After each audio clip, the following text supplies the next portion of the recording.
thank you for spending a little time here in your cafe. Here. Okay. When did you first come to Harlow? Okay, that's a really good question. It's just like yesterday, obviously. Still remember the day. It was just coincidental, really. I was unemployed and just left my building work. I was a carpenter and looking for something to do. Didn't know what to do. All the minds sets is kind of all over the place. Then I came out with the idea I can cook, and I started looking for opportunities. What can I do? What is ideal for me to do? And I came out with this catering van, and I bought one, and I have driven as far as the BP garage from East London. I used to live in Romford, and I parked my van there to start trading, and police came and told me I can't stop there. This is 25 years ago. Okay, can we put a year on this at all? It was 93. 93, right. Okay, and they actually gave me 5 minutes to shift. Very kind. And I was just really started to make some money, and it was great. But unfortunately, they didn't want me there. They asked me to move right the other side towards Epping. I didn't like it there. I wanted to be there where I was, but they didn't like it, so I had to move.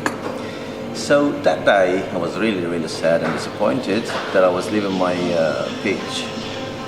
I have always driven down Roundabout. Harlow's Moat House used to be called Roundabout. I used to go back up M11 and go home. But that day, I didn't want to do that. I just wanted to go inside Harlow first time and see what it's like. So in year 1993, I stepped in Harlow first time. I think the month around June, July time. So I quite liked Harlow then. And in those years, I think they were knocking the Staple Tie shopping centre, and we found a little shop there, and I started my first business in Staple Tie. And was that a cafe? It was a burger shop. Burger shop. Yes, and put kebabs with it. Obviously, being Turkish, we have to put kebabs there. And that was one of the first kebab shops in town, actually. It used to call, well, I think still calls Midwest Kebabs Burgers. So, yeah, it was my shop once upon a time. Not anymore, obviously. But I started that business. Was that hard work? It was very hard work. It was very hard work. Being first timer in the business and open a shop, responsibilities, try to make everything right for customers, make it pleasant, cheap and affordable and quality food.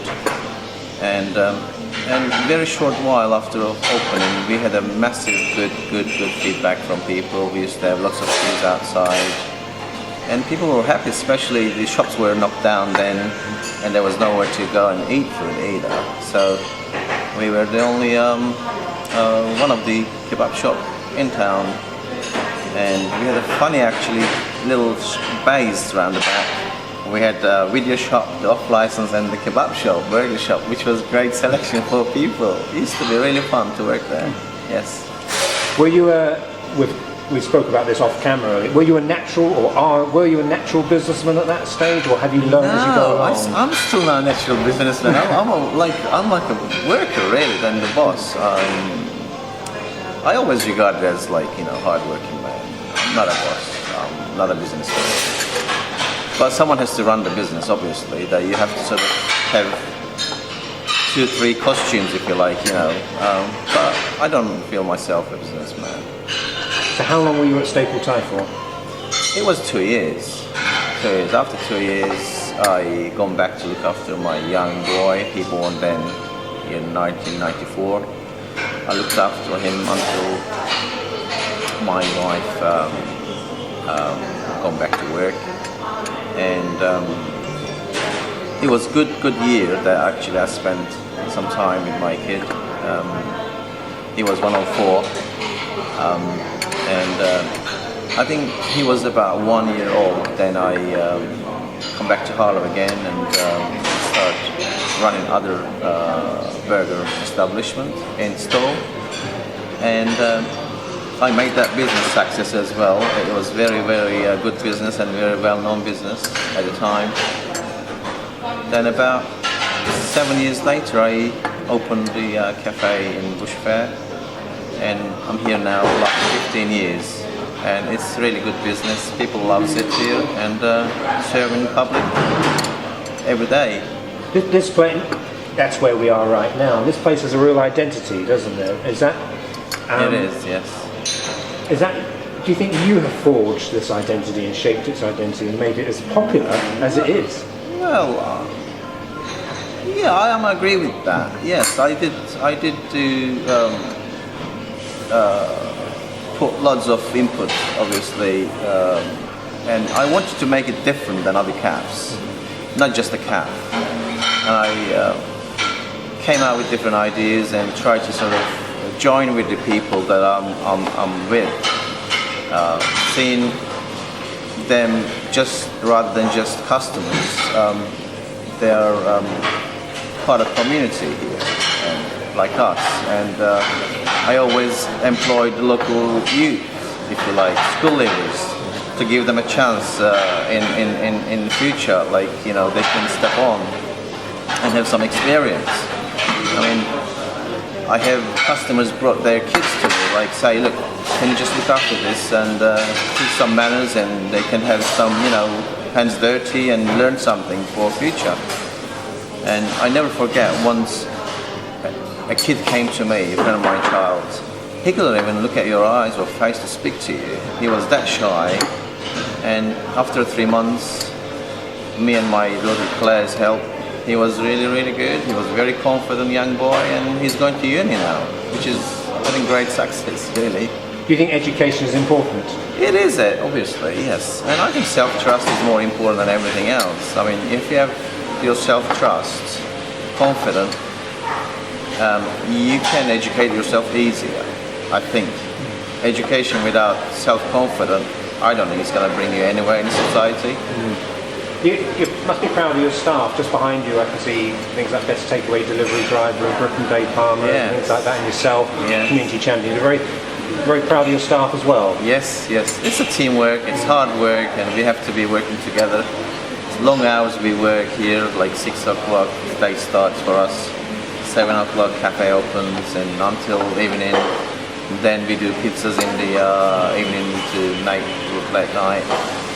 It's a long, long, long day for us, and obviously staff is the key, the spine of the business to hold on to.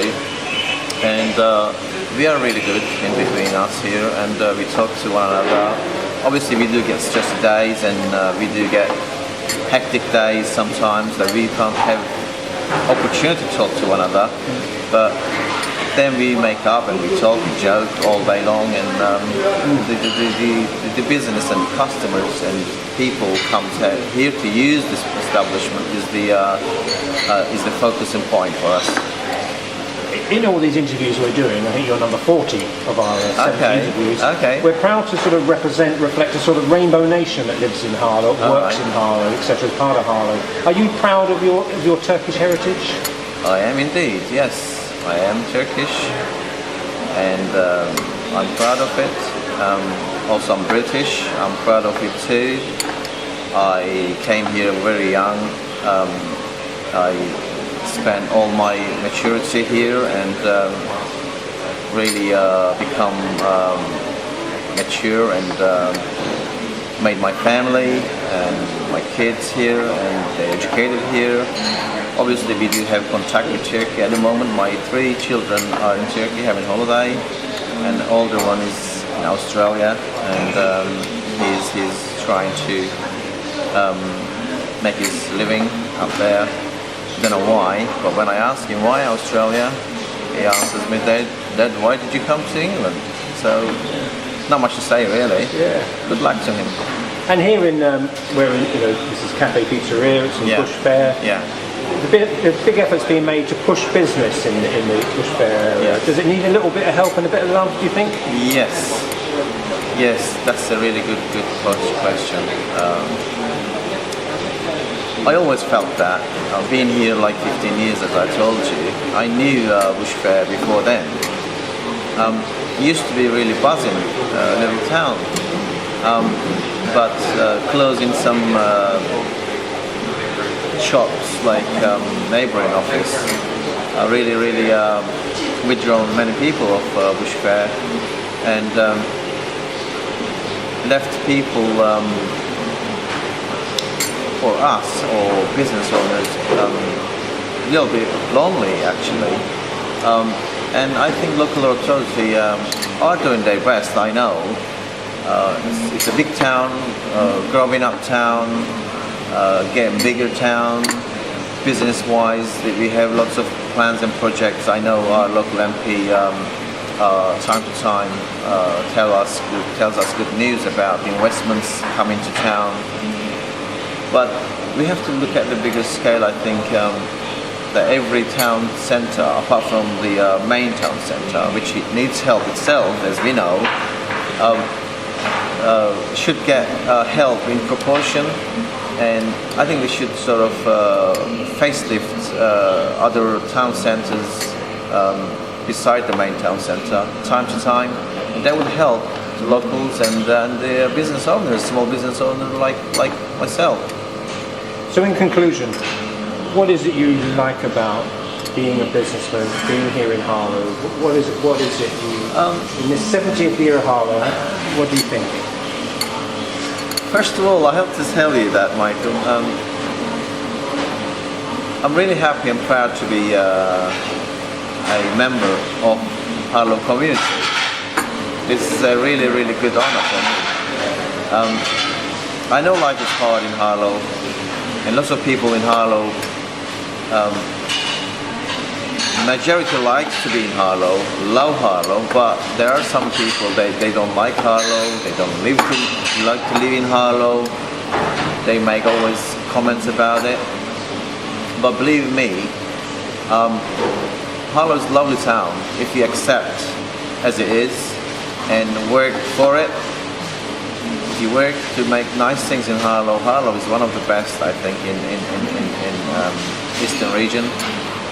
Actually, very close to London, it gives us so much potential and opportunities. And just outside the one of the busiest airport again, I can say in London, which is half an hour drive, which is nothing. Obviously, if M11 is open and running, and the Harlow is a nice town. As I said, if we own it, if we make it better, and people are lovely, they always look for each other. And one of those things I think I could say, people are left Harlow. I witnessed so many times they back to Harlow. So that would tell you, I think, great amount. So we only take it for granted, but when we left it, we went elsewhere, then we realized, oh, actually I'm missing something. I miss Harlow. That's what they say, and they come back. Well, Mehmet, thank you very much for your time. I appreciate that. Thank you very much.